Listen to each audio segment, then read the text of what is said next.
Deseja feliz Páscoa para ele, para ela. Que o amor, a graça e a misericórdia do Senhor Jesus seja sobre a vida de cada um, em nome de Jesus.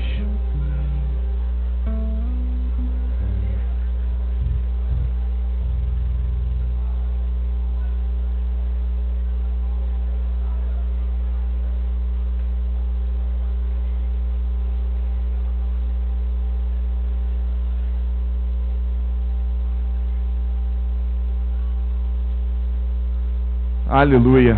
Como começamos a conversar na semana passada, nós estamos em um período muito importante para nós.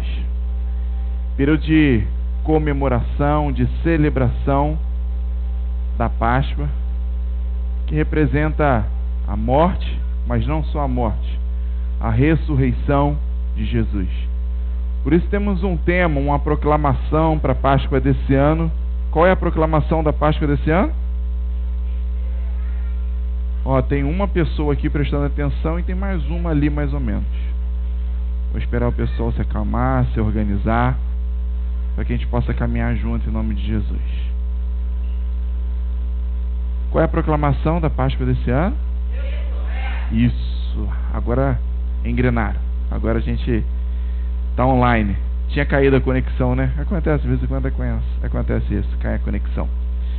E então estamos em um período de festa pela morte, mas acima de tudo pela ressurreição. E por isso batizamos essa Páscoa com um tema, com uma proclamação que chamamos de ressurreto. O que é ressurreto? Ressurreto é a qualidade, é o adjetivo daquele que ressuscitou. E então, por isso temos essa proclamação ressurreto. E nós estamos há algumas semanas conversando. Semana passada ministramos aqui sobre isso. Em outros anos também temos falado, mas também temos tentado resgatar o verdadeiro valor, o verdadeiro sentido da Páscoa. E semana passada falamos um pouquinho sobre a Páscoa, que ela não é chocolate, não é coelhos. A Páscoa vai muito além disso. Páscoa é tempo de libertação, Páscoa é tempo de livramento, Páscoa é tempo de recomeço, Páscoa é tempo de perdão, Páscoa é tempo de graça. Páscoa é tempo de tantas coisas, de verdade, mas infelizmente o comércio e a falta do entendimento têm dito que Páscoa é coelho e Páscoa é ovos de chocolate. Mas na verdade Páscoa vai além disso. Fala assim comigo: Páscoa é tempo de livramento. Quem quer um livramento aí sobre a sua vida? Amém. Talvez você hoje já recebeu um livramento ou até vários livramentos. Talvez você tenha ciência dos livramentos que você recebeu ou do livramento que você recebeu hoje, mas de repente foi tão forte, foi tão intenso o que o Senhor fez que nem chegou ao seu conhecimento. Alguns minutos antes mesmo de acontecer algo com a sua vida, com você, Deus te livrou. E então Páscoa é tempo de livramento. Fala assim: Páscoa é tempo de libertação. Isso mesmo. Páscoa é tempo de recomeço. Páscoa é tempo de perdão. Páscoa é tempo de graça. Amém? E então nós estamos diante de um tempo de livramento, de libertação, de recomeço, de perdão, de graça. Então aproveite essa janela, aproveite essa porta que está aberta, aproveite esse portal que os céus abrem sobre a sua vida, porque desde que foi instituída no Egito, a Páscoa ela é sempre celebrada, comemorada na mesma época, no mesmo tempo. E todos os acontecimentos históricos não foi por engano, não foi à toa, não foi coincidência. Não foi por coincidência que Jesus se entregou, foi crucificado, morreu e ressuscitou exatamente na Páscoa, irmão. É porque na Páscoa existe um alinhamento do Kairos com o Cronos. Já expliquei isso aqui. O Cronos é o nosso tempo, é o tempo humano, debaixo do sol, o tempo que tem 24 horas no dia. E o Cronos, esse tempo, ele é contado pelo nosso relógio, mas existe um tempo que está acima do sol, que é o Kairos, que é o tempo de Deus. Então entenda que Páscoa existe um alinhamento do Cronos com Kairos, e portais, oportunidades, janelas, portas nos céus se abrem. Você sabia, já viu essas expressões na Bíblia, né? Que a Bíblia tem portas no céu, tem janelas no céu, tem portais no céu, e existem momentos que essas expressões, elas estão fechadas. As portas estão fechadas, as janelas estão fechadas, os portais estão fechados, mas existem momentos que eles se abrem. E exatamente nesses momentos que eles se abrem com o objetivo de abençoar as nossas vidas. Então as janelas, os portais dos céus se abrem no tempo da Páscoa para trazer livramento, libertação, recomeço, perdão, graça, tudo isso sobre a sua vida. Mas para que isso tenha valor sobre a sua vida, você precisa aceitar, você precisa receber. Lá no Egito foi feito um ato profético. Pediu para que se matasse um animal, um cordeiro, assasse e comesse aquele cordeiro, e o sangue daquele animal passasse sobre as portas, sobre as aduelas nas portas da casa do Egito. E então esse era um sinal que as pessoas acreditavam e recebiam essa graça sobre a sua vida. Resultado, elas foram livradas das pragas que vieram sobre o Egito e de uma grande praga, de uma grande tragédia que visitou o Egito. O anjo da morte passou ao longo da madrugada no Egito e matou todo o primeiro filho, todo o primogênito que estava no Egito, inclusive até dos animais, morreram porque foram visitados pelos anjos da morte. Mas aqueles que estavam guardados pelo sangue do Cordeiro foram livrados. E o que nós temos profetizado aqui é que você está guardado pelo sangue do Cordeiro. A sua casa está guardada pelo sangue do Cordeiro. A sua família está guardada pelo sangue do Cordeiro. Aqueles que se deram o trabalho de pelo menos dizer amém, eu tenho certeza que o sangue do Cordeiro está sobre a sua vida, sobre a sua família, sim, em nome de Jesus. E então por isso que terminamos de cantar aqui. Morreu como um cordeiro, mas ressuscitou como um leão. Semana passada eu mostrei para vocês no livro de Apocalipse, capítulo 5, lá no versículo 12 fala que ele morreu como um cordeiro. Mas no capítulo 5, versículo 5, diz que ele ressuscitou como um leão. E é por isso que nós estamos aqui para celebrar. Semana passada eu ensinei algumas coisas para vocês. E dentre elas nós caminhamos na linha de raciocínio que a cruz não foi um acidente. Foi um plano, um projeto perfeito de Deus. Sim ou não? Alguns dizem por aí, e esse fim de semana eu estava até abismado, porque eu li um documentário, um artigo de uma pessoa importante na sociedade, e na sociedade cristã inclusive, mundial, e essa pessoa se considera um dos maiores biblistas do mundo. Na verdade eu nem desconheço essa modalidade biblista. Para mim é novo, né? Talvez teólogo, não sei o que queriam dizer lá, mas falaram que ele é um dos maiores biblistas do mundo. E ele disse que Jesus não morreu pelos nossos pecados. Jesus morreu porque enfrentou o sistema, que enfrentou o governo. E naquela época enfrentou o sistema romano, e na verdade foi o governo, foi o sistema romano que matou a Jesus, e ele não morreu pelos nossos pecados, mas sim morreu por se rebelar contra um sistema. E eu até mandei uma mensagem para essa pessoa e convidei ele para vir estudar comigo.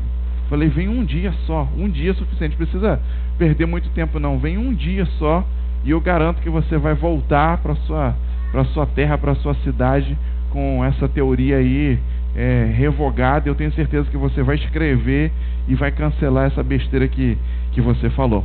Semana passada nós conversamos. Tentaram matar Jesus 3 vezes fora do templo. Uma quando ele era bebezinho. E então um grande poder, se fosse realmente o sistema, se fosse o governo matar, se fosse realmente só isso, só um governo se levantar para tirar a força, tirar o poder de alguém, isso teria acontecido quando Jesus era apenas um recém-nascido. Porque um governo se levantou com ele, com toda a força, com toda a autoridade, mas não pôde o matar. E então aparece um anjo e fala para o seu pai levar ele para o Egito, para ficar guardado, livrado dessa maldade, dessa ganância que tinha se levantado sobre ele. E assim eu mostrei para vocês mais outras 2 vezes que tentaram matar Jesus antes da hora, mas não foi possível. Primeiro, ele não permitiu. Lembra que eu falei?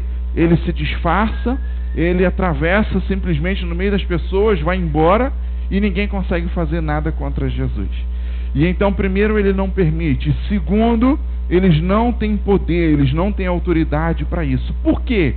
Porque existia um plano. Fala assim, existia um plano acima de toda pretensão, de toda autoridade humana.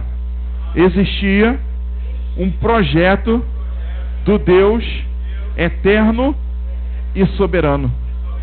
Entendeu? E então por isso não foi possível matar Jesus. Eu falei aqui, né? 3 vezes a Bíblia nos relata, nos expõe, mas talvez foram mais do que isso, inclusive. Mas essas 3 vezes que nós estudamos, tentaram matar Jesus antes da hora e não foi possível. Primeiro, porque ele não permitiu.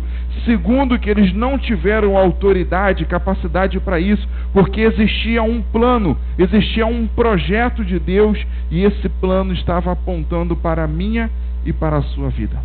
Mas até que chegou o dia que conseguiram uma acusação contra Jesus.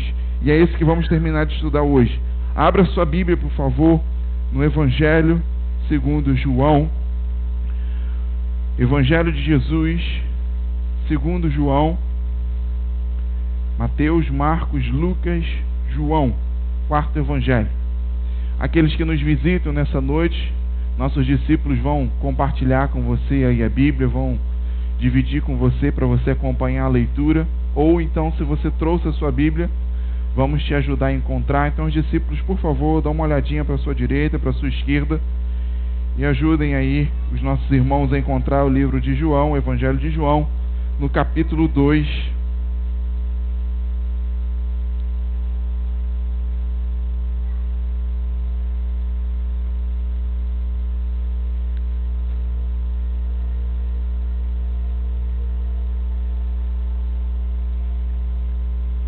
João capítulo 2, versículo 13. Quem encontrou diz amém. Amém. Ué, meu lado esquerdo aqui falou amém, o direito não falou. O que é isso? Quem encontrou diz amém. Amém. Isso. Então vamos lá. Estando próxima a Páscoa dos judeus, subiu Jesus para Jerusalém e encontrou no templo os que vendiam bois, ovelhas e pombas, e também os cambistas assentados. Tendo feito um azarrague de cordas, fez uma espécie de um chicote de cordas.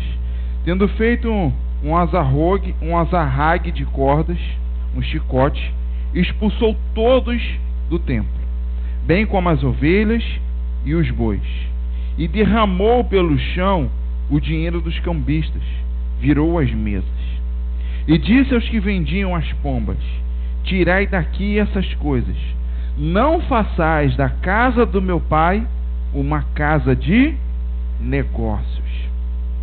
Lembraram-se os seus discípulos do que está escrito: o zelo da tua casa me consumirá.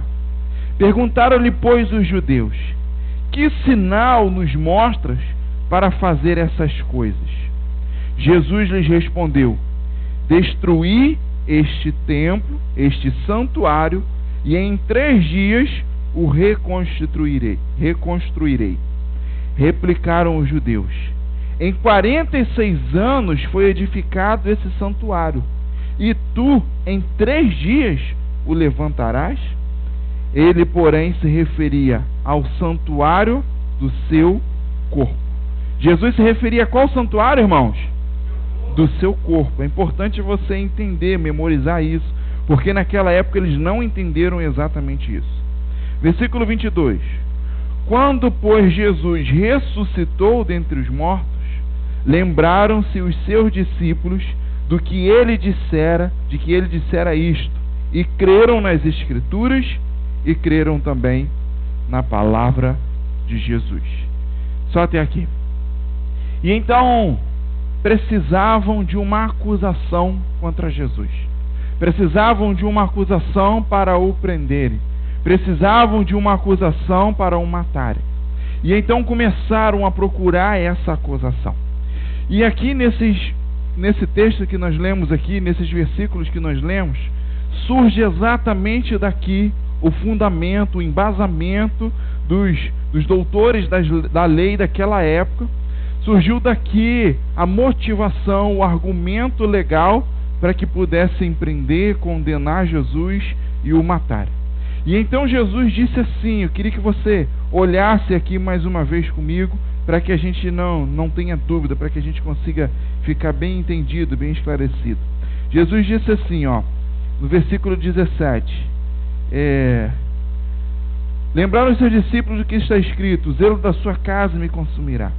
Perguntaram-lhe, pois, os judeus, que sinais nos mostrará para fazeres essas coisas? Na verdade, eles estão perguntando assim, que autoridade você tem para falar isso, para fazer isso? Porque Jesus entra no templo, vê ali no templo muitas coisas sendo feitas que não estavam de acordo com o propósito daquele lugar.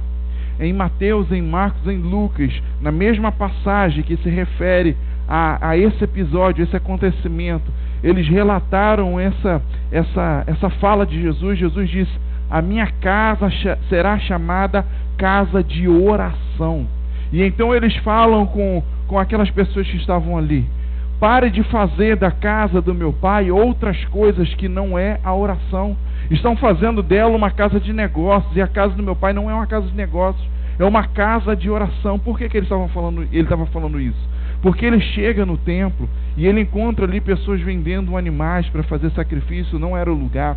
Eles encontram ali uma casa de câmbio, cambista que trocava as moedas, porque Jerusalém é uma cidade muito visitada, é o maior turismo do mundo, da face da terra, até hoje ainda é Jerusalém. Então vem pessoas de muitos lugares do mundo e moedas diferentes, e chegavam lá, precisavam trocar pela moeda local para comprar aqueles animais para oferecer em sacrifício lá no templo.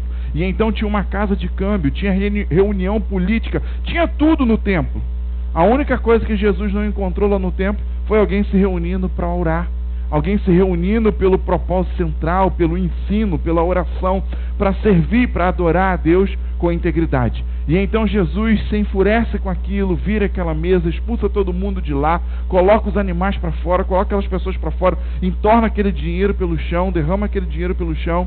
E então, depois dessas atitudes, depois dessas ações, os judeus ali perguntaram para ele, vem cá, que moral você acha que você tem para entrar aqui no templo? Porque a gente já estabeleceu que vai ser assim. Por mais que esteja fora do propósito, a gente está trabalhando assim já tem alguns anos. E a gente fez assim, trouxe os animais para ser vendido aqui no templo, colocou uma casa de câmbio ali e está fazendo reunião política aqui no templo. Mas por que moral você tem, que autoridade você tem para chegar aqui e achar que você pode mudar essas coisas? E então Jesus responde para eles, destruir. E esse verbo, eu fui estudar sobre esse verbo, ele não está falando sobre Jesus, que Jesus vai destruir. A tradução dele é destruar. Destruam esse templo, esse santuário, que em 3 dias ele vai ser reconstruído. E então, por Jesus estar dentro do templo, por Jesus estar tendo aquela atitude ali referente ao templo, eles acharam que Jesus estava falando sobre a destruição do templo físico, que já tinha sofrido algumas vezes. E inclusive aquele templo que eles estavam ali era o templo que Zorobabel tinha reconstruído depois que eles tinham voltado do exílio lá da Babilônia. E então eles acharam que Jesus estava falando que o templo físico seria destruído, ou que ele destruiria o templo físico. Mas aqui nos versículos que nós lemos é bem claro, é bem objetivo. Jesus não estava falando do templo físico. Mas de que templo ele estava falando, irmãos? Do templo do seu corpo. E então eles não entenderam aquilo ali na hora. Mas então, depois que Jesus morre e ressuscita, e então eles vão lembrar, os 3 dias que ele estava falando não estava ligado ao templo físico, mas estava ligado a ele. A Bíblia diz que nós somos o que do Espírito Santo, irmãos? Templo, habitação, santuário. E então Jesus disse exatamente isso: destrua esse templo, destrua essa habitação, esse santuário. E ele não estava falando do santuário físico, mas ele estava falando agora da morada do Espírito Santo, porque Jesus era cheio já naquele tempo, era cheio do Espírito Santo. E então ele falou: eu sou templo, eu sou morada, eu sou casa, eu sou a habitação do Espírito Santo. E eles falaram: que moral você tem? Vocês vão ver, destruam esse templo e em 3 dias esse templo será reconstruído. E então que moral ele tem? Ele é o ressurreto. Ele estava declarando, ele estava anunciando, profetizando: eu sou o ressurreto, eu sou o Messias, eu sou aquele a quem o Deus Pai enviou. Era isso que ele estava falando, porque a profecia há muito tempo dizia isso, que o Messias morreria, mas que no 3º dia ele iria ressuscitar. E eles perguntam: que moral você tem para isso? E ele fala: destrua esse templo, esse corpo físico, e em 3 dias eu vou ressuscitar. E então vocês vão ver que eu tenho moral, que eu tenho autoridade para dizer sobre a casa do meu Pai. Mas então eles invertem o que Jesus falou, olham para o templo físico, porque eles estavam ali exatamente no meio da discussão do templo físico, e associam isso com o templo físico, com o santuário, com aquela igreja ali onde eles estavam naquele momento. E surge daqui então o argumento, o embasamento legal, jurídico, para que Jesus fosse preso e para que Jesus fosse condenado. E é por isso que os religiosos responderam, falam assim: nós levamos 46 anos para reconstruir. Por que ele está falando isso? Porque quando eles voltam do cativeiro da Babilônia, eles encontram o templo que Salomão construiu lá em Jerusalém destruído. E então eles precisam, Zorobabel com a sua comitiva volta com o objetivo de reconstruir o templo. Neemias volta depois com o objetivo de reconstruir os muros. E então eles falam exatamente isso: nós levamos 46 anos com uma quantidade imensa de pessoas, quantidade imensa de materiais, a gente gastou para reconstruir esse templo, e você vem me falar que em 3 dias você vai reconstruir? Que empreiteira que Jesus tinha, né? Na cabeça dele, falou: esse cara tem uma empreiteira violenta, porque a gente levou 46 anos para construir esse negócio. Ele vem dizer, ele dá o prazo de 3 dias, né? Ele vai reconstruir. Parece aquelas empreiteiras do Japão. Não sei se você já viu reportagem, vídeo na internet sobre isso. Eles fazem obra lá no centro da cidade, faz uma obra monstruosa que no Brasil levaria alguma coisa de uns 4, 5 anos, né? Sem o desvio de verba, levaria uns 4, 5 anos para fazer aquela obra. Eles fazem algumas horas. O pessoal vai dormir, não tem aquela obra, e quando acorda no outro dia para trabalhar, a obra está pronta, né? Então parecia que Jesus tinha uma empreiteira japonesa com tecnologia de ponta para reconstruir um templo que eles levaram 46 anos. Jesus fala, dá o prazo que em 3 dias ele vai reconstruir. E então eles não entenderam o que Jesus falou. E então, a partir disso, eles embasam aqui uma acusação para prender e possivelmente matar Jesus. Mas o que nós precisamos continuar tendo em mente é: a cruz não foi um acidente. A cruz é um plano, foi um plano, um projeto perfeito de Deus sobre as nossas vidas. Deixa eu te mostrar uma coisa, vai lá em Mateus, por favor. Volta um pouquinho aqui, os evangelhos. Vamos em Mateus, capítulo 26.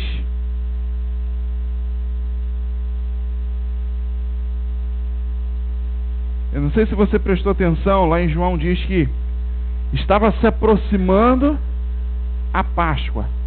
E conta esse episódio, esse acontecimento que nós acabamos de falar sobre Jesus entrando no templo. Então, se aproximando a Páscoa, aconteceu tudo aquilo ali. E então vamos lá agora em Mateus capítulo 26, que eu quero te mostrar uma coisa. Vai lá no versículo 59. Nesses 3 anos e meio que Jesus estava exercendo o seu ministério, os judeus, os fariseus, os doutores da lei, o Sinédrio, que era a organização política, religiosa daquela época, estava todo mundo indignado, enfurecido com Jesus. E olha aqui comigo, Mateus 26, versículo 59. Ora, os principais sacerdotes e todo o Sinédrio procuravam algum testemunho falso contra Jesus, a fim de o condenarem à morte. E então os religiosos estavam procurando o quê? Testemunho falso contra Jesus. Fala assim: testemunho falso. Você sabe o que é isso, né? Falso. E então estavam buscando um testemunho falso contra Jesus. E a pergunta é exatamente essa: Por que buscaram um testemunho falso? Não poderia buscar um testemunho verdadeiro contra Jesus? Por que buscaram um testemunho falso, irmão? Tenta refletir um pouquinho sobre isso. Porque quando buscamos um testemunho contra alguém, quando buscamos uma acusação contra alguém, tem que ser com base no quê? Na verdade. A justiça não tenta trabalhar assim, né? Antes de processo chegar até Brasília, não costuma funcionar com base na verdade, não é assim? Não é? E então, a acusação ela precisa ser com base na verdade. Mas aqui nós estamos vendo os principais sacerdotes tentando buscar uma acusação falsa contra Jesus. Por que isso? Porque o próprio Jesus já tinha declarado. Ele disse assim: eu sou o caminho, eu sou a verdade e eu sou a vida. Como que você vai buscar uma acusação verdadeira contra a própria verdade? É impossível. E então eles não conseguiam encontrar, baseados na verdade, na justiça, na sinceridade, alguma coisa para condenar Jesus. Porque o Jesus é a própria verdade, não tem como você condenar a verdade com a verdade. E então precisaram buscar falsos testemunhos para condenar Jesus. Olha no versículo 60. E não acharam, apesar de terem apresentado muitas testemunhas falsas. Você tem noção do que é isso? Por meses, por anos, eles estavam buscando pessoas que pudessem inventar calúnias, difamação contra Jesus para o condenar, o prender e o matar. Mas a verdade é que eles gastaram tempo, gastaram dinheiro, porque cada um desses aqui que ia mentir, você acha que saía de mão vazia? Você acha que saía de bico seco? Igual acontece aí por aí? Não. Cada um desses daqui tinha que receber uma farpelinha, tinha que receber alguma coisa para ir lá e falar uma mentira. Mas gastaram muito tempo, gastaram muito dinheiro. O versículo 60 diz que eles não conseguiram. Não foi possível encontrar essas falsas testemunhas. Porém, aí tem aqui, ó, vírgula, mas, afinal, compareceram 2 falsas testemunhas, afirmando o seguinte, versículo 61. Este disse: posso destruir o santuário de Deus e reedificá-lo em 3 dias. E então, nesse momento, surge a acusação embasada contra Jesus. Buscaram nas falsas testemunhas, várias coisas não conseguiram, e aqui conseguem 2 falsas testemunhas para acusarem Jesus disso daqui. E por que essas aqui continuam sendo 2 falsas testemunhas? Eu fui estudar sobre isso. Por que Jesus não falou que ia destruir o santuário, o templo, que podia destruir o santuário, o templo, e que ele reedificaria em 3 dias? Então, por que seria falso? Primeira questão, essas pessoas aqui não estavam lá. Na verdade, foram os sacerdotes que se lembraram daquela fala, daquele discurso de Jesus, apanharam 2 pessoas, pagaram 2 pessoas e pediram para essas 2 pessoas dizer que elas viram, que elas estavam lá no templo no dia e testemunhassem que Jesus falou isso daqui. E a questão da acusação ainda ser falsa é porque Jesus não estava falando do templo físico, Jesus estava falando dele. E ele explicou, ele trouxe esclarecimento disso. No entanto, que depois que ele morre, os discípulos se lembram do que ele explicou e falam: realmente, Jesus falou, explicou sobre isso, que ele estava falando não era do templo físico, mas estava falando do santuário do Espírito Santo, da casa, da morada, da habitação do Espírito Santo. Porque Deus não habita em templos feitos por homens, por mãos de homens. Então Jesus jamais estaria falando de destruir o templo, o tabernáculo físico. Ele estava falando sobre a sua casa, o seu corpo, a sua habitação do Espírito Santo.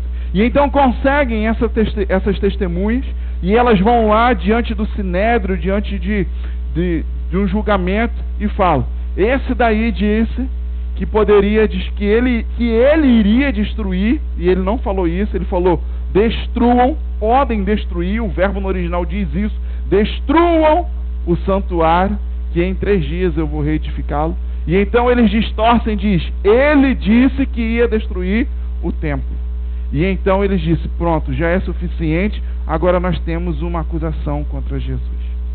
Mas a pergunta é exatamente essa: por que isso foi sujeito a uma prisão e uma condenação à morte?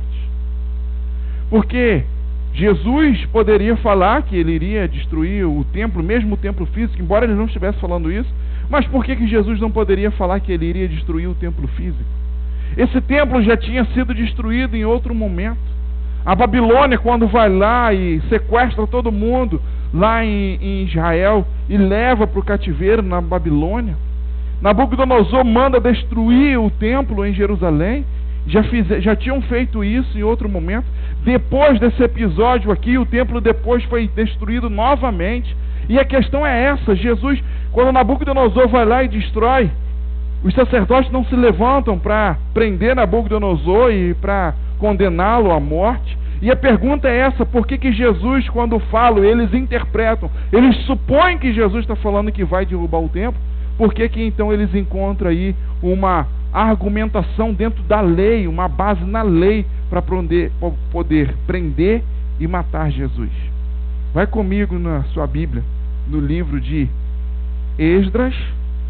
Aqui no Rio é Esdras. Como é que é o nome desse mercado que tem aqui atrás? Extra, não é isso?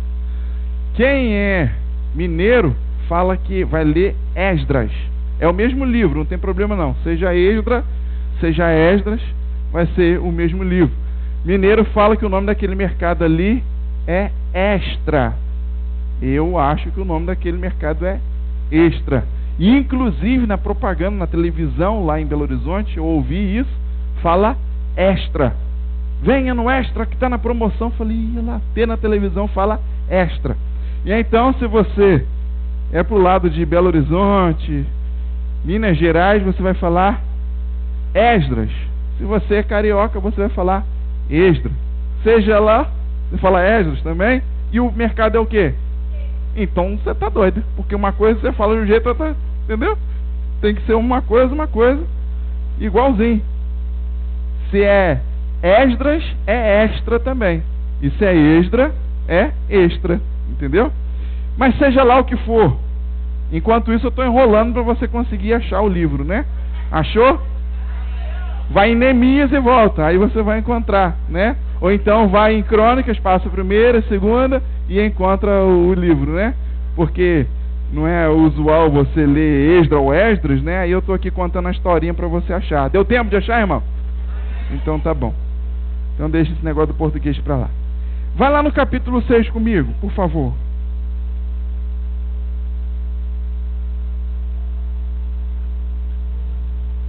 Seis de Esdras. Vai lá. Baseado em que essa acusação? Por que isso é tão sério a ponto de prender e matar Jesus? Porque eles conseguiram uma argumentação diante da lei para fazer isso. Pegaram uma falsa testemunha, duas falsas testemunhas, distorceram o negócio, falaram que Jesus disse que ia destruir o templo, é mentira. Só por aí você vê que é falsa testemunha, que é mentira, porque não podiam acusar ele com base na verdade, tinha que ser com base na mentira. E foram lá na lei buscar um respaldo. Olha aqui comigo no capítulo 6, no versículo 1, eu vou te mostrar uma coisa. Então o rei Dario deu ordem e deu ordem para se fazer uma busca. E se fez uma busca nos arquivos reais da Babilônia, onde se guardavam os documentos. Em Ecmetá, na fortaleza que está na província de Média, e se achou um rolo. Achou o quê? Isso, um rolo, um livro. E nele estava escrito um memorial que dizia assim: o rei Ciro, no seu primeiro ano, baixou o seguinte decreto: com respeito à casa de Deus em Jerusalém. E continua falando aqui, não vou ler tudo para a gente ganhar tempo. Ela precisa ser edificada, ela precisa ser reedificada. E foi passando aqui muitas instruções. Nós estamos aqui diante de um momento da história aonde Dario assume como governador da Pérsia, da Babilônia, daquele complexo ali. Dario, nesse momento, é o governador. E então, quando ele assume o governo, ele manda buscar os documentos reais da Babilônia e da Pérsia, que antes dele, o rei Ciro, o governador Ciro, havia estabelecido. E quando eles encontram esses documentos, eles veem que tem um decreto, muitas coisas eles encontraram, mas dentre eles veem que tem um decreto que Ciro fez na época. Quem foi Ciro? Foi o cara que deu a autorização para os hebreus serem libertos lá do cativeiro da Babilônia de 430 anos. E então nós estamos falando desse cara que libera uma carta e manda que os hebreus, os judeus, sejam libertos ali daquele cativeiro e possam voltar para a sua terra, possam voltar para Jerusalém, possam voltar para Israel. E então, junto com esse decreto, ele também falou algumas coisas. Ele também deu ordem para a reconstrução do templo. Ele também deu ordem para que o templo fosse protegido e não fosse derrubado mais como foi derrubado por Nabucodonosor antes dele. E então ele faz um documento real, um documento oficial do governo da Pérsia e da Babilônia naquela época, dando uma ordem mundial, porque aquela lei ali não valia só na Pérsia, na Babilônia. Como eles eram os controladores, o império que controlava todo o mundo, então a ordem que era liberada na Babilônia, na Pérsia, era levada para o mundo inteiro. E então o rei Ciro, ele dá essa ordem. E então Dario, quando assume o governo, ele manda procurar os documentos para ele ver as leis e tudo mais, e encontra essa lei aqui. E sabe o que ele faz com essa lei? Ele renova essa lei. E então ele pega uma lei lá do rei Ciro, que já estava carimbada, assinada pelo rei Ciro, e agora como rei, como governador, ele pega aquela mesma lei ali e carimba. E essa lei fala muitas coisas sobre o templo do Senhor, mas para ganhar tempo, vai comigo no versículo 11 para você ver uma coisa. Esdras 6, 11, diz assim: também por mim se decreta que todo homem que tentar infringir contra este decreto, qual decreto? De proteção, de preservação, de zelo da casa do Senhor. Todo homem que tentar infringir esse decreto, uma viga se arrancará da sua casa e que ele seja levantado e pendurado nela, e que a sua casa se faça um monturo. O que é isso? Um amontoado de entulhos. Derrube a sua casa e faça entulhos. E da sua casa pegue só a viga central de madeira ali e pendure essa pessoa na viga da sua casa. Mate essa pessoa crucificada na viga da sua própria casa. Versículo 12.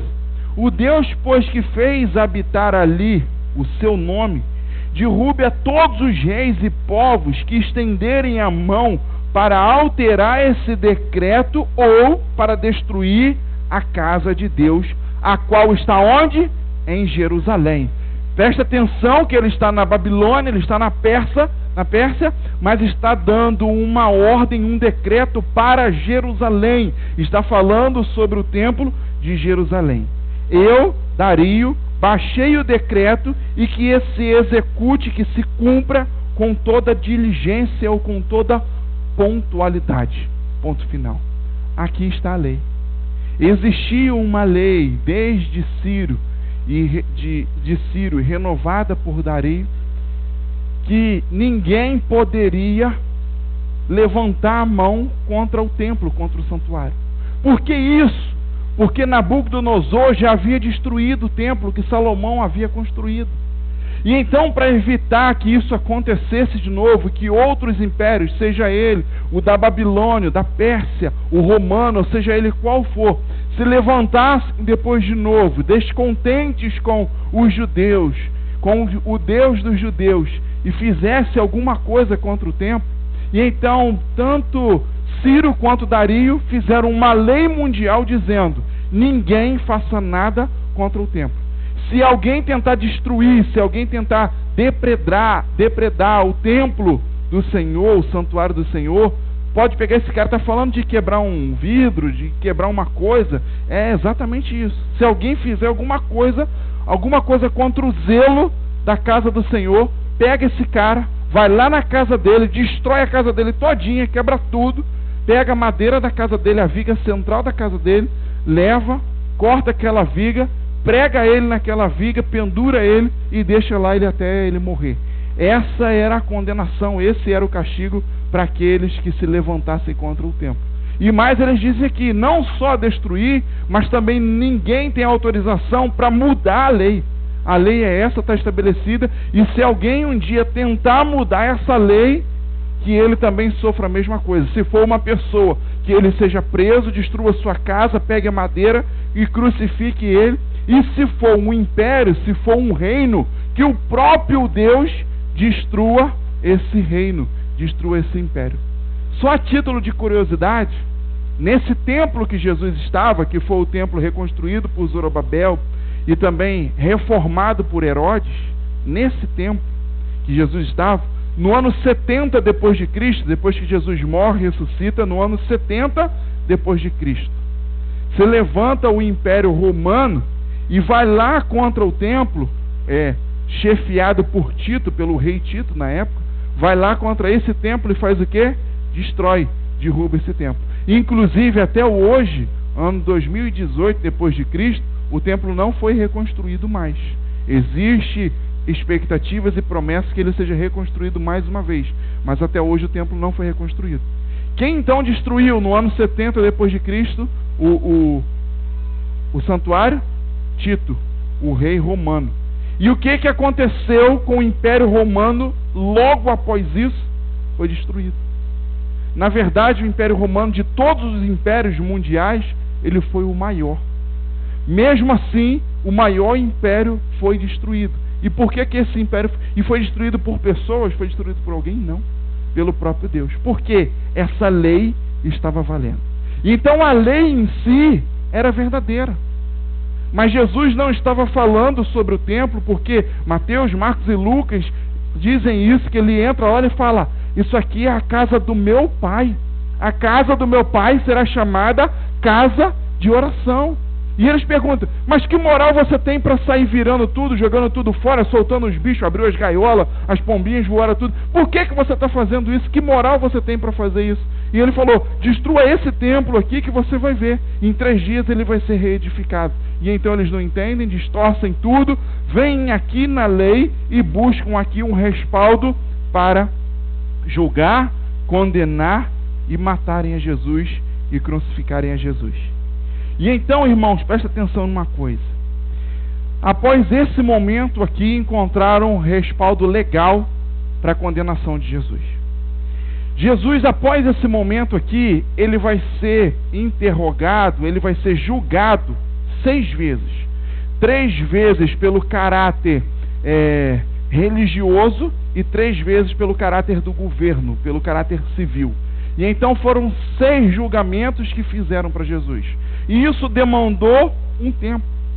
E relatos históricos da época, a Bíblia não nos dá esses detalhes, mas relatos históricos da época diz que enquanto aconteciam esses 6 julgamentos, o Sinédrio, os sacerdotes, mandaram soldados lá na casa de Jesus, lá em Nazaré, e a casa de Jesus lá em Nazaré foi destruída, foi quebrada, apanharam a madeira da casa de Jesus, a viga da casa de Jesus lá em Nazaré, e trouxeram para construir a cruz a qual Jesus seria crucificado. Eu sei que na escola dominical, desde a época de criança na escola dominical, ensinaram às vezes lá na escola dominical falando que aquela cruz que Jesus foi crucificado não era de Jesus, a cruz era de Barrabás. Eu não encontrei isso em lugar nenhum na Bíblia. Isso é história, isso é conversa, né? Tinha uma cruz lá, Barrabás tinha a cruz que ele ia ser crucificado e Jesus tinha a cruz que ele ia ser crucificado. Porque você viu aqui, a madeira da construção da cruz dessa pessoa, ela tinha que vir da sua casa, porque tinha uma lei. E para que eles pudessem condenar Jesus dentro dessa lei, eles não podiam fazer diferente. Então aquela cruz, que até falam isso, né, que a cruz estava pequena para Jesus e estava grande para ele, tiveram que esticar ele na cruz e tal. Tem até música que fala sobre isso, mas foi invenção aí da cabeça das pessoas.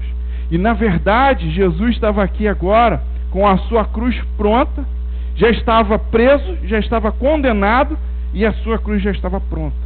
Fizeram isso dentro da lei, mas distorceram a lei, buscaram uma mentira dentro da lei, uma distorção, para que se fizesse essa acusação contra ele e ele fosse condenado e fosse morto. E a pergunta é exatamente essa: mas por que nas outras vezes Jesus não morre? Por que nas outras vezes Jesus se livra e vai embora? E foi exatamente as perguntas que as pessoas fizeram quando estavam olhando para ele lá na cruz crucificado. Você não é Deus? Você não falou que é o Deus? Você não falou que é o rei dos judeus? Então, se é Deus, se é rei mesmo, desce dessa cruz. É porque ele sabia que tinha chegado o momento, e ele sabia que naquele momento a cruz estava preparada para ele, e ele estava ali para cumprir. Lembra que eu mostrei isso para vocês na semana passada? O propósito de Jesus não era cumprir a vontade dele, mas ele veio para essa terra para quê? Para cumprir a vontade daquele que me enviou, do Pai. E então, quando chega esse momento, ele não resiste. Nós falamos que quando tentaram apedrejar ele lá, ele se disfarça e mata e passa pelo meio do povo. Em outro momento, quando tentaram jogar ele de cima do monte, ele faz o quê? Ele sai, ele vai embora e ninguém consegue fazer nada contra ele. Por quê? Ele não permitiu e saiu ileso.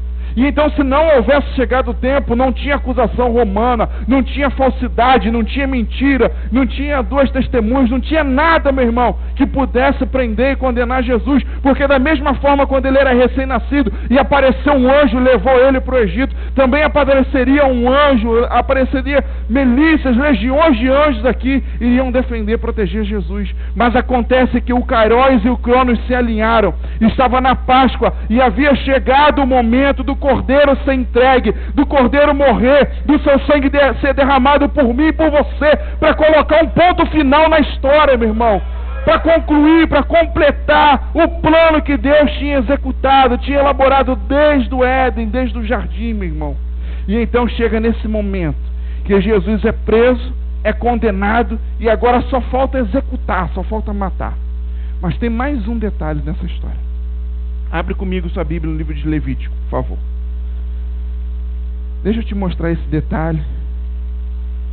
E vai ser a partir desse detalhe aqui que nós vamos completar o entendimento da Páscoa desse ano e vamos celebrar, adorar o Senhor pelo que Ele fez por nós. Levítico capítulo 4, por favor.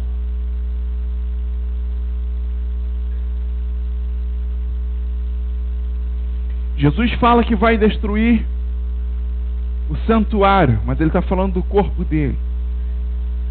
E então eles distorcem, pegam duas testemunhas, vai lá na lei em Esdras e encontra a lei aonde Ciro, aonde Dario falou que não podia levantar a mão contra o templo. E então põem essa lei e usam ela de acusação para Jesus. Está tudo pronto, está tudo preparado. Mas tem um detalhe aqui, meu irmão. Olha comigo Levíticos 4, versículo 21. Os alunos da Alfa e da Beta já conhecem esse texto aqui, essa história já é bem familiar. Depois levará o novilho fora do arraial e o queimará, como queimou o primeiro novilho. Porém, essa é a oferta pelo pecado da coletividade. Esse novilho, esse cordeiro aqui, não pode ser morto no templo, não pode ser morto na cidade, não pode ser morto no arraial. Esse daqui tem que ser levado para fora da cidade e ser morto fora da cidade. Por quê? Pergunta assim, por quê? Está aqui escrito, porque esse é a oferta pelo pecado da coletividade. E então, quando um cordeiro era entregue para morrer pelo pecado de uma pessoa, ele morria no santuário, ele morria no arraial, não tinha problema. Mas quando um cordeiro era entregue para morrer pelo pecado da coletividade, ou seja, por um grupo, e então esse animal não podia ser morto nem dentro do templo, nem no arraial, nem na cidade. Ele tinha que ser levado para fora da cidade. E então começaram a caminhar com Jesus, mas na verdade eles não tinham, os judeus, os doutores da lei, os sacerdotes, eles não tinham a consciência que eles estavam cumprindo essa profecia. Eles simplesmente quiseram levar Jesus para um local onde normalmente eles faziam essa execução, e era fora da cidade. E então eles saíram com Jesus. Mas o detalhe é o seguinte: antes de chegar no local onde Jesus foi realmente crucificado, ele passou por outros lugares, ele passou por outros montes, ele passou por outros lugares que eram já fora da cidade, que ele podia ser crucificado e não foi. E a pergunta é exatamente essa: por que ele não foi crucificado nos outros lugares? Ao longo da caminhada, do trajeto que Jesus fez, ele passou em frente ao Monte Sião. E a pergunta é: o Monte Sião já é fora da cidade, e por que não subiram o Monte Sião e não crucificaram Jesus lá no Monte Sião? Pergunta aí para a pessoa que está do seu lado: por quê? Por quê? Porque tinha um plano, tinha um projeto. Ele passou pelo Monte Moriá, e vai Jesus caminhando, e aquela cruz, e aquelas pessoas junto. E a pergunta é: por que Jesus não foi crucificado no Monte Moriá? Pergunta aí para a pessoa que está do seu lado: por quê? Agora você já sabe a resposta. Responde: porque tinha um plano, tinha um projeto de Deus. E então eles falaram: não, vamos levar, vamos continuar. Jesus passa em frente ao Vale do Cedron, cruza ali o Vale do Cedron, passa pelo Monte das Oliveiras, aonde alguns dias antes ele já tinha ido lá orar e se entregar ao Pai lá. Lembra que eu falei isso semana passada? E a pergunta é: por que não crucificaram Jesus lá no Monte das Oliveiras? Porque tinha um plano, porque tinha um projeto. E até então que chegaram a um determinado lugar chamado Gólgota. Fala, Gólgota. Solta a língua, fala direito. Gólgota. Isso. Abre a Bíblia em Mateus, por favor. Ó, fica esperto aí agora, hein?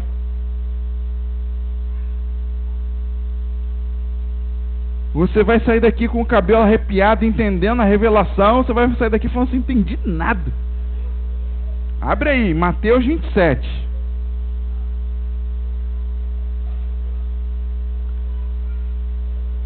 Passaram pelo Monte Sião, passaram pelo Monte Moriá, passaram pelo Monte das Oliveiras, 3 montes, e não crucificaram Jesus, não subiram com ele para matar ele lá. E todos esses 3 já é fora da cidade. E a pergunta é: por que não matou Jesus lá? Podia ter matado Jesus lá, mas levaram ele para o Gólgota. Mateus 27. Achou? Olha no versículo 33. E chegando a um lugar chamado quê? Gólgota. Tem algumas Bíblias, tem algumas versões que já dão a tradução. O que significa Gólgota? Isso, lugar da caveira. No original é o Monte da Caveira. O que significa Gólgota? Monte da Caveira. E então levaram Jesus até o Gólgota, até o Monte da Caveira. Deram-lhe a beber um vinho com fel, mas ele, provando, não quis, porque isso aqui era usado como anestésico. A pessoa ficava embriagada e aquilo servia para amenizar a dor. E ele não quis beber aquilo para amenizar a dor, porque ele sabia da dor que ele tinha que passar a sofrer por mim e por você. E depois disso, o crucificaram. E então partiram entre si as suas vestes. E então levaram Jesus até o Gólgota, um lugar onde significa, o nome é Monte da Caveira. Por que é o Monte da Caveira? Por que esse lugar é chamado de Gólgota? Pode colocar aqui a primeira imagem, essa mesmo. Apaga as luzes para mim, por favor. Vê se você está conseguindo ver alguma coisa ali, enxergar alguma coisa ali. A caveira, tá vendo? Não? Ó, dá uma olhada aqui. Um olho, outro olho, um nariz aqui, um formato tipo uma boca, tá vendo? E aqui, ó, a testa. E então por isso que esse monte é chamado do Monte da Caveira, do Gólgota. Porque ele tem ali como se fosse um formato, uma expressão de uma caveira, e todo o monte em si acaba sendo a cabeça, o crânio dessa caveira. E a pergunta é essa: mas por que ele foi levado para o Gólgota? Por que tinha que ser nesse monte? Por que não podia ser no Monte de Sião, no Moriá, no Monte das Oliveiras? Por que não podia ser em outro lugar? Porque todos esses já cumpriam a profecia que ele era o cordeiro do pecado da coletividade. Porque essa profecia já está se cumprindo. Abre comigo lá em Gênesis. Vamos colocar as duas últimas pedras desse quebra-cabeça e vamos fechar. Gênesis capítulo 3. Eu falei para vocês desde semana passada, a cruz foi o quê? Um plano perfeito de Deus, não foi? E eu tenho ensinado para você que esse plano ele não foi feito na última hora. Esse plano foi feito desde Gênesis, desde a criação, antes da gente existir. Antes de eu e você existir, esse plano já existia. Gênesis capítulo 3, vai comigo no versículo 15. Quem encontrou? Diz amém. Olha só, hein? Porém, inimizade entre ti e a mulher. Deus está falando aqui, isso aqui é um diálogo de Deus com Satanás, representado aqui pela serpente. Porém, inimizade entre ti e a mulher, entre a tua descendência e o seu descendente. Presta atenção, este te ferirá o quê? A cabeça, e tu lhe ferirás o calcanhar. Quem é este que vai ferir a cabeça? Está falando de quem? De Jesus. Essa aqui é uma profecia messiânica. Está falando, virá um que vai ferir você na cabeça. Este te ferirá a cabeça. Para confirmar, para testificar, vai em Salmos, por favor.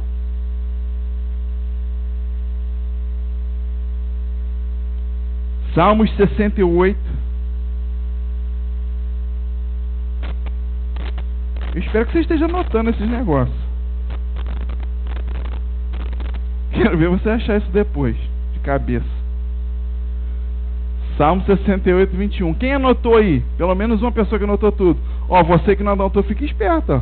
Aí, ó. Na hora de ir embora, pega lá fora, lá, encosta a pessoa lá no canto e fala assim, irmão, divide a bênção, compartilha aí. Hã? Ah, tem gente se resguardando na filmagem, mas quem estava aqui semana passada eu falei o quê? Que não vou deixar fazer o quê? Botar no YouTube essa daí. Ah. Vou orar. Quem sabe a gente muda de ideia. Salmo 68, 21. Quem achou? Olha só. Sim, Deus parte, Deus fere, Deus machuca a cabeça dos seus inimigos.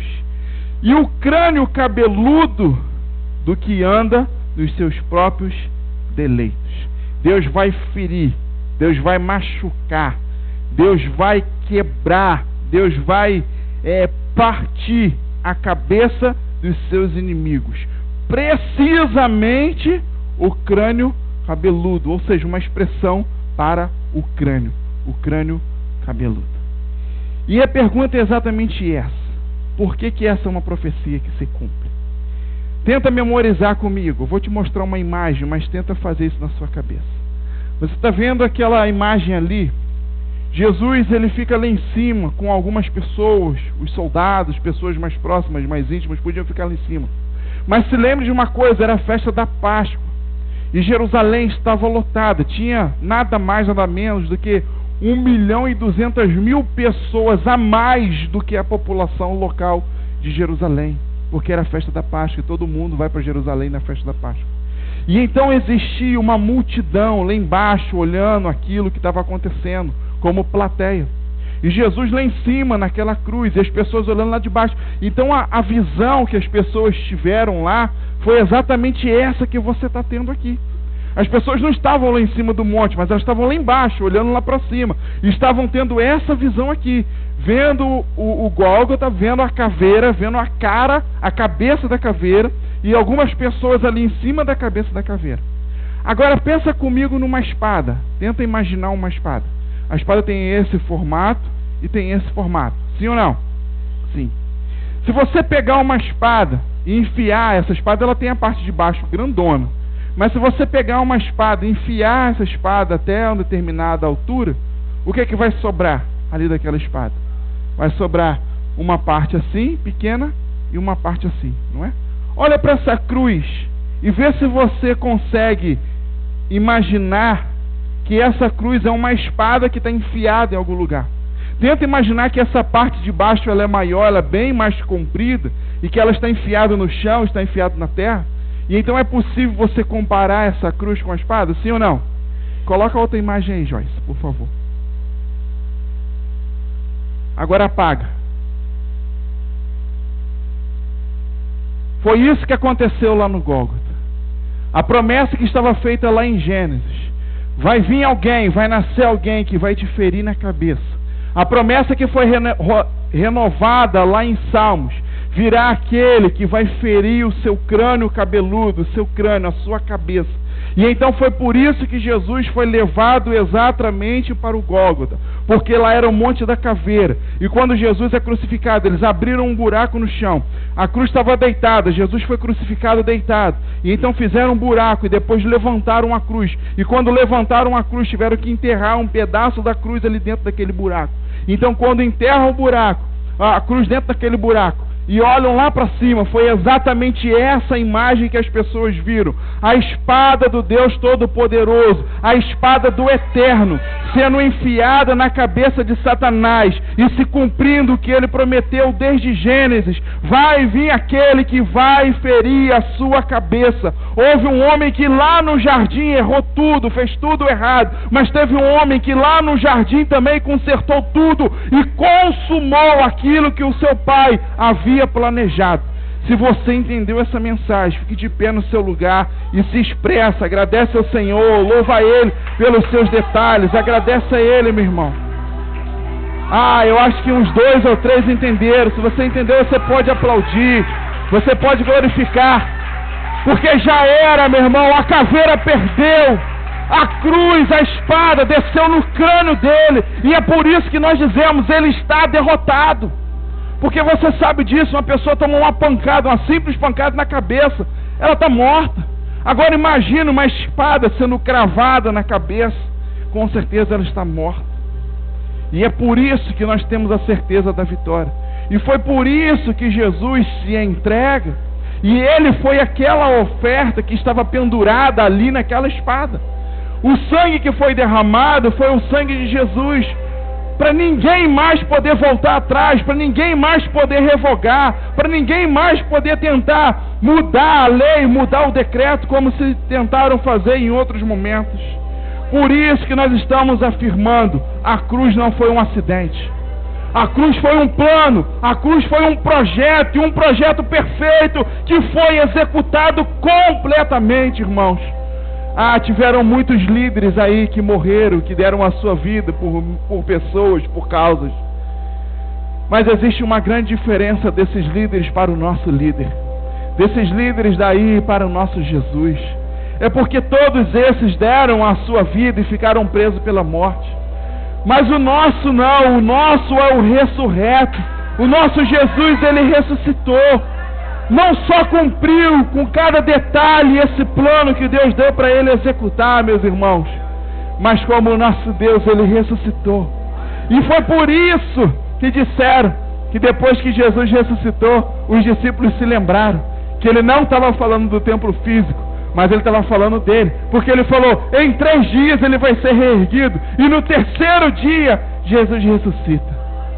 E num dia como esse, em um domingo, onde as pessoas estavam sem esperança, onde estava todo mundo chateado, abalado pelo governo, pelas notícias, pelos acontecimentos, depois de verem tudo aquilo, mas não conseguirem entender. Irmãos, a Bíblia diz que no momento que Jesus foi crucificado lá em cima do Gólgota, sabe o que aconteceu? Um terremoto. E a Bíblia, ela é bem específica, ela diz que o terremoto quebrou as pedras. E nós vimos ali na imagem, o Gólgota é um monte de pedra, só pedra. Por que essas pedras quebraram? Porque uma cruz desceu no meio dessa cabeça, no meio desse crânio, irmãos. E então no 3º dia, Jesus ressuscita. E eles se lembram da promessa, da profecia que Jesus liberou. Por isso que ele falou que ia reconstruir, reedificar no 3º dia. E num dia como esse, onde a esperança tinha ido embora. Talvez você esteja um pouco sem esperança pelas circunstâncias da vida.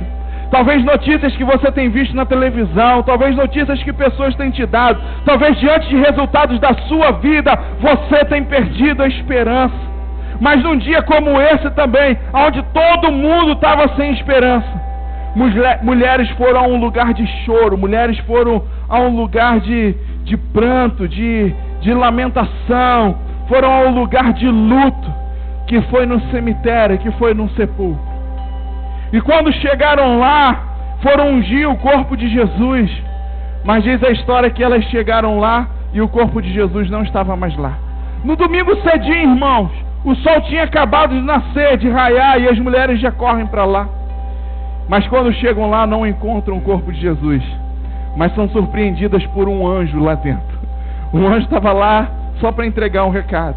E quando aquelas mulheres chegam lá e perguntam, e aquele anjo pergunta assim: desculpe incomodar, bom dia, vocês estão fazendo o que aqui? Nós estamos procurando Jesus. Ah, Jesus, eu sei quem vocês estão procurando, mas desculpa informar, vocês estão procurando no lugar errado. Mas como assim estamos procurando no lugar errado?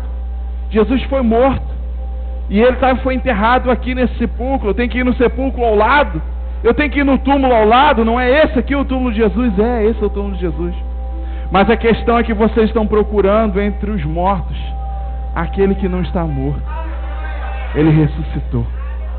E essa foi a notícia que renovou a esperança daquelas mulheres, e que renova a esperança da humanidade. Ainda hoje, 2018 anos depois, ainda renova as nossas esperanças hoje.